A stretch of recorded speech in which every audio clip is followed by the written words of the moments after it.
Assalamualaikum warahmatullahi wabarakatuh. Nabi Isa adalah tokoh yang banyak tercantum kisahnya di dalam Al-Quran dan Alkitab. Tiga agama samawi, yaitu Islam, Yahudi dan Nasrani, menyebutkan bahwa Isa adalah Nabi dan Rasul Allah terakhir dari kalangan Bani Israel. Beliau termasuk golongan Nabi dan Rasul yang ada dalam kelompok Ulul Azmi. Kisah kelahiran Nabi Isa alaihissalam ini digambarkan oleh Allah Subhanahu wa taala pada Quran surat Maryam ayat 16 sampai dengan surat Maryam ayat 40. Dalam ayat ini Allah Subhanahu wa taala menjelaskan kondisi dan situasi saat kelahiran Nabi Isa alaihissalam hingga ia dalam belia diberikan Allah Subhanahu wa taala kelebihan dapat berbicara. Hal ini diakibatkan ketika ibunya Maryam dengan tabah dan sabar menghadapi kaumnya menghina beliau lahirnya Nabi Isa alaihissalam tanpa seorang suami. Oleh karena itu Allah Subhanahu wa taala memberikan mukjizat kepada Nabi Isa ketika ia kecil dapat berbicara dengan manusia biasa. Perjalanan dakwah Nabi Isa alaihissalam sama seperti para nabi dan rasul sebelum beliau, yaitu menyampaikan wahyu Allah kepada manusia yang telah banyak melenceng kepada ajaran yang sesungguhnya. Setiap nabi dan rasul mempunyai kelebihan dan keunikan tersendiri, termasuk Nabi Isa alaihissalam.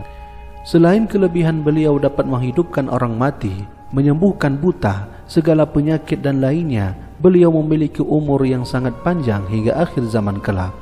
Namun tahukah anda bahwa ada satu hal unik yang ada pada diri seorang Nabi Isa ini, bahwa beliau ditugaskan Allah Subhanahu wa taala turun ke bumi setiap tahun pada setiap bulan Ramadan. Tapi benarkah demikian? Apakah benar bahwa di setiap Ramadan Nabi Isa turun untuk berziarah kepada kuburan Nabi Muhammad sallallahu alaihi wasallam dan melihat kondisi umatnya? Mari kita cek fakta kebenaran ini dari beberapa riwayat ulama tafsir sebagai berikut.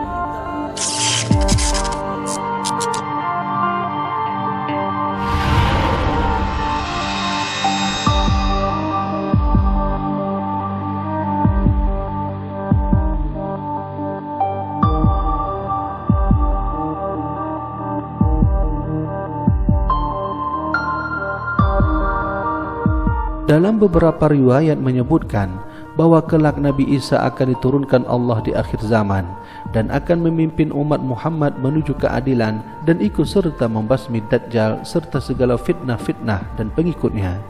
Dalam keterangan ahli tafsir bahwa hingga saat ini Nabi Isa masih diberi Allah Subhanahu wa taala dengan umur yang sangat panjang. Beliau tidak wafat seperti mana nabi lain, namun beliau ditempatkan Allah di suatu langit bumi dan di sana beliau hidup hingga akhir zaman kelak. Imam Fakhruddin Ar-Razi dalam tafsirnya pernah menuliskan, sesungguhnya telah tetap dalil bahwa sesungguhnya beliau, yaitu Nabi Isa ibnu Maryam, itu hidup. Ada suatu kabar yang telah sampai dari Nabi Muhammad sallallahu alaihi wasallam, sesungguhnya ia Nabi Isa itu akan turun ke bumi dan membunuh Dajjal. Kemudian sesungguhnya Allah akan mewafatkan Nabi Isa setelah itu. Imam mufassir dan ahli hadis, yaitu Imam Al-Hafidh As-Suyuti, juga menuliskan dengan makna yang sama dalam kitab tafsir beliau sebagai berikut. Maksudnya adalah kewafatan tidur, beliau tidak mati. Allah membangkitkan Isa dalam tidur beliau. Imam Al-Hasan Al-Basri, seorang ulama generasi tabi'in, berkata, Rasulullah SAW bersabda kepada orang Yahudi, sesungguhnya Isa itu belum meninggal dunia, sesungguhnya beliau akan kembali kepada kalian sebelum hari kiamat. Terkait mengenai turunnya Nabi Isa di setiap tahun pada bulan Ramadan adalah tercantum dalam Al-Quran surat Al-Qadar ayat 4 yang berbunyi, Tanazzalul malaikatu warruhu fiha biizni rabbihim min kulli amr. Pada malam itu turun para malaikat dan ruh, yaitu Jibril, dengan izin Tuhannya untuk mengatur semua urusan. Imam Al-Alusi dalam kitab tafsir beliau menerangkan kata ruh dalam beberapa makna dari pendapat ulama sebagai berikut. Imam Al-Alusi berkata, telah berkata Ka'ab dan Muqatil bahawa makna ruh dalam ayat tersebut adalah sebagai berikut. Pertama, ada yang mengatakan satu kelompok daripada malaikat yang tidak seorang pun melihat malaikat itu, melainkan hanya turun pada malam itu saja. Kedua, malaikat-malaikat hafazah, yaitu malaikat yang membawa amal seluruh manusia kepada Allah Subhanahu wa taala.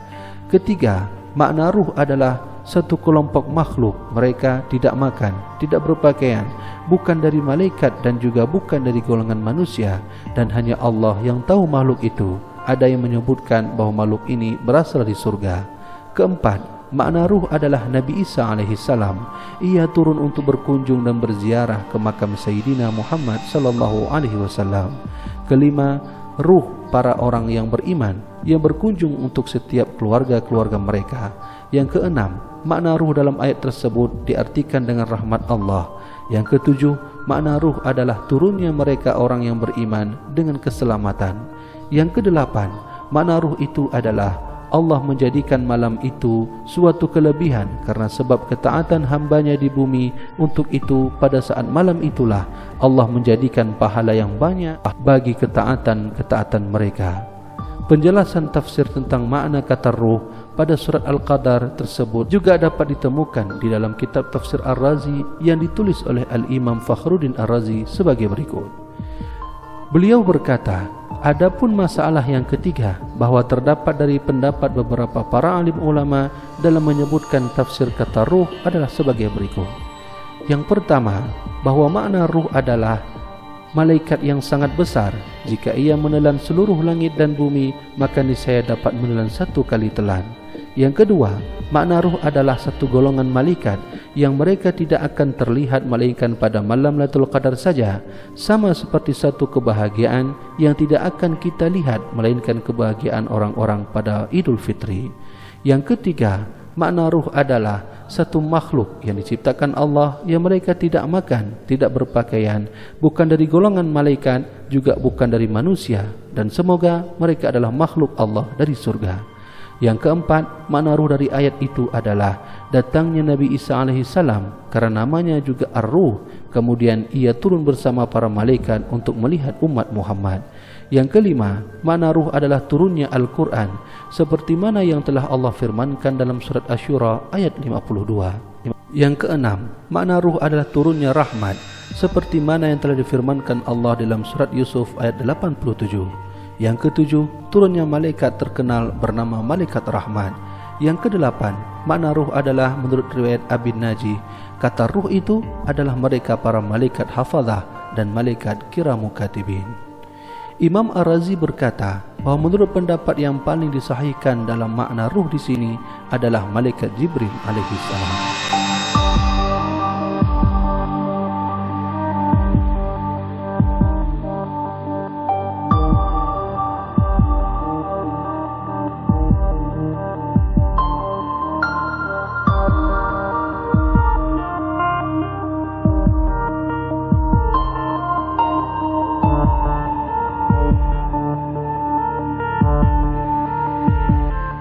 Seperti mana yang telah dijelaskan pada dua kitab tafsir tersebut, bahawa di antara beberapa tafsir yang dijelaskan oleh beberapa ulama di atas, Nabi Isa adalah salah satu penyebutan dari kata ruh dalam ayat tersebut. Hal ini karena nama lain dari Nabi Isa adalah ruh. Semua perbedaan pada makna tafsir ini sesungguhnya hanyalah Allah yang dapat mengetahuinya, termasuk turunnya Nabi Isa pada setiap tahun sekali, khusus pada bulan suci Ramadan, sebagaimana yang telah dikatakan oleh Al-Imam Al-Alusi dan Imam Fakhruddin Ar-Razi dalam kitab tafsir beliau, bahawa Nabi Isa pada bulan Ramadan akan turun bersama para malaikat ke bumi, dan ia pertama kali akan mengunjungi dan berziarah ke makam baginda Nabi Muhammad SAW. Kemudian seterusnya ia akan mendatangi umat Rasulullah SAW dan mendoakan mereka dalam selalu ketaatan ibadah dan keselamatan serta ampunan dari Allah Subhanahu wa taala. Inilah beberapa makna kata ruh yang dijelaskan oleh para ahli tafsir, termasuk Imam Al-Alusi dan Imam Fakhruddin Ar-Razi dalam kitab tafsir beliau. hanyalah Allah Subhanahu wa taala yang lebih mengetahui rinci keberadaan Nabi Isa alaihissalam dari apa yang telah kita ketahui. Semoga penjelasan ini bermanfaat dan dapat menambahi keimanan kita kepada Allah Subhanahu wa taala. Wallahu a'lam bishawab. Wassalamualaikum warahmatullahi wabarakatuh.